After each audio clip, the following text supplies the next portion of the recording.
नमस्कार मित्रांनो. तर पुन्हा कर्तव्य आहे या मालिकेमध्ये आपल्याला पाहायला मिळते की शार्दूल एक गेम खेळत असतो. तो असतो ट्रूथ आणि डेअरचा. ज्याच्यावर जे येईल त्यानं ते करायचं असतं. तेव्हा तो सगळ्यांना गोड बोलून गेम खेळण्यासाठी तयार होतो. वसुंधरा तिथून चाललेली असते. तेव्हा शार्दूल तिला अडवतो आणि म्हणतो की कुठे निघालात वसुंधरा वहिनी, खेळा ना. तेव्हा वसुंधरा म्हणते की नाही, मला खेळायचं नाही आहे, मी जरा जेवणाचं बघते. तेव्हा शार्दूल म्हणतं की असं काय करताय, जेवण न होत राहतील, ती खेळा. आकाश सर तुम्ही तरी सांगा. म्हणून आकाश म्हणतो की अहो वसुंधरा, खेळा, बसा इथे, बघायला येईल नंतर. तो त्याचा हात पुढे देतो आणि वसुंधरा त्यांच्या हातात हात ठेवून परत त्यांच्या शेजारी बसते. गेम चालू होतो. विशाखाला हे सगळं शार्दूलचं वागणं पटत नसतं. ती तनयाच्या हळूच कानात बोलते की याने चांगलंच गुंडाळलंय ग.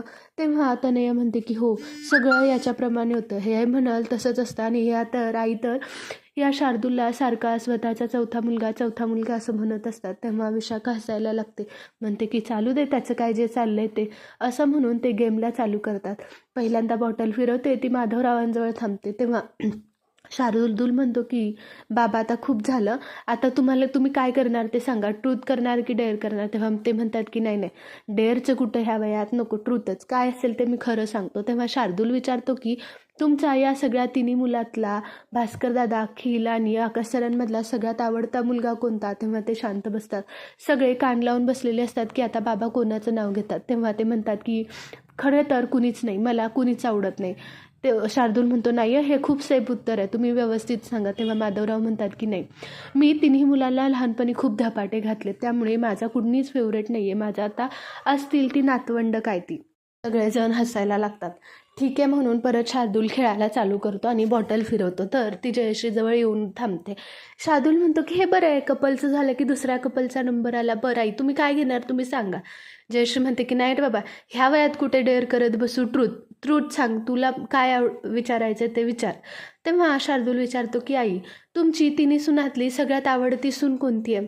जयश्री म्हणते की माझी आवडती सून. शार्दूल म्हणतो की हो आई, आता तुम्ही सेफ उत्तर द्यायचं नाही, काय असेल ते खरं खरं सांगायचं. हे ऐकून जयश्री म्हणते की नाही नाही, माझं बाबा असं नसतं, मी जे सांगणार ते खरंच सांगणार. असं म्हणून ती तिन्ही सुनांकडे बघते, विचार करायला लागते आणि म्हणते की अरे तसं काही मी अजून ठरवलं नाही आहे, माझी कुठलीच आवडती सून नाही आहे असं नाही आहे, मला जी खुश ठेवेल ती माझी आवडती सून, आणि मला खुश ठेवणं एवढं सोपं नाही आहे. अवनी हसायला लागते आणि म्हणते की हो हो बरोबर आहे, सगळ्यांना असं वाटत होतं की ती तनया माझी फेवरेट सून आहे असं सांगेल, पण ती पण सेफ खेळ खेळते. परत शार्दूल खेळायला चालू करून बॉटल फिरवतो. तर ती बॉटल थांबते अवनीजवळ. अवनीला म्हणतो की अवनी वहिनी, आता तुम्ही काय घेणार, आता तुम्ही ट्रूथ घेऊ नका बरं का, आता खूप जणांनी ट्रूथ घेतले, आता तुम्ही डेअर घ्या. अवनी म्हणते की अहो पण काय. तेव्हा शार्दूल म्हणतो की मी असं ऐकलंय की तुम्ही गाणं खूप छान म्हणता. अवनी म्हणते की हो म्हणते, पण त्याला खूप वर्ष झाली ना. तेव्हा शार्दूल म्हणतो की हो, मग आम्ही पण खूप वर्ष झालं चांगलं गाणं ऐकलं नाही, म्हणून तुम्ही आता गाणं गा. व अवनीला गाणं गायची आवड असते म्हणून ती एक छानसं गाणं म्हणते. सगळेजण खूप खुश होतात. तिच्या आवाजामुळे घरातलं वातावरणसुद्धा खूप खुश होतं.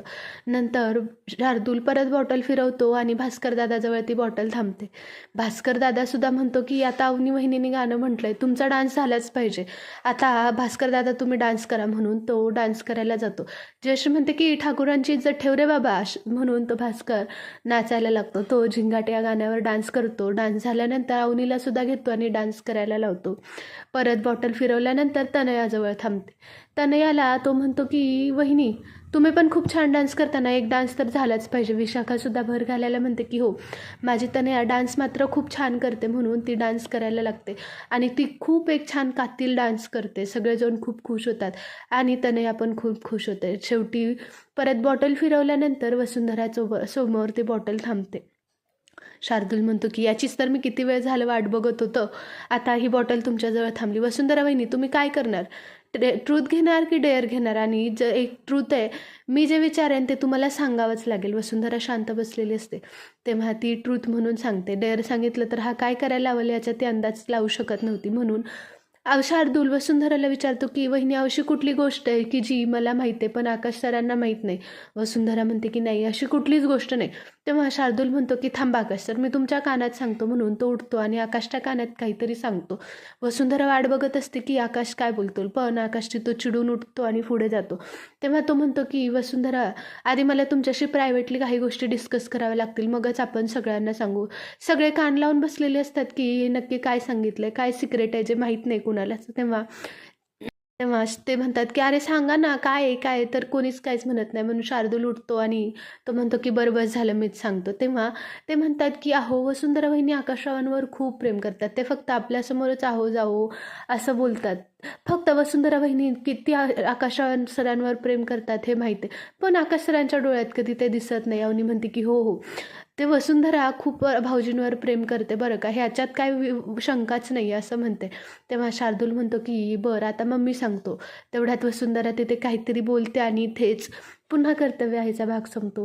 पुढच्या भागात आपल्याला पाहायला भेटत आहे, की शार्दूलच्या घरी जो आपला गुंड गेलेला असतो त्याला तो फोन करतो आणि म्हणतो, की तिथे नक्की काय होतंय, वसुंधराशी काय बोलतात ते, त्यांचं काय बोलणं होतंय, तिथल्या हालचाली सगळ्या मला सांगायचं. तेव्हा तो गुंडसुद्धा बोलतो, की "हो, हो, सांगतो." त्यानंतर तो म्हणतो, की "माझं सिक्रेट मी कोणालाच कळू देणार नाही. कोणाला माझं गुपित हे गुपितच राहील याची मी पूर्णपणे काळजी घेतलेली आहे. तू फक्त त्यांच्यावर लक्ष ठेव." असं म्हणून त्या माणसाला तिथे ते काय घडतंय हे सांगायला लक्ष ठेवायला लागतो. मागून आकाश ऐकतो. आकाश त्याच्याकडे बघतो तेव्हा शार्दूला असं वाटतं, की यांना काही कळलंय की काय. थोड्या वेळाने आकाशला बाबांचा फोन येतो. बाबा म्हणतात, की "आता आपली दिवाळीचा पहिला पाडवा आहे, तर तुम्ही आपल्या घरी यायचंच. मानाने यायचं. पहिल्या पाडव्याला तुम्ही इथं जोडीनं आलाच पाहिजे." वसुंधरा मागेच उभी राहिलेली असते. आकाश हो म्हणतो. एवढ्यात वसुंधराला शार्दूल खेचतो. वसुंधरा जोरात ओरडते. आकाश मागे बघतो तर वसुंधरा आणि शार्दूल एकमेकांच्या खूप जवळ असतात. हे बघतो आणि पुढे काय होतं आता हे माहीत नाही. खरंच खूप इंटरेस्टिंग राहणार आहे. तुम्हाला हा व्हिडिओ आवडला असेल तर आपल्या चॅनलला लाईक करायला, शेअर करायला आणि सबस्क्राईब करायला विसरू नका. थँक्यू.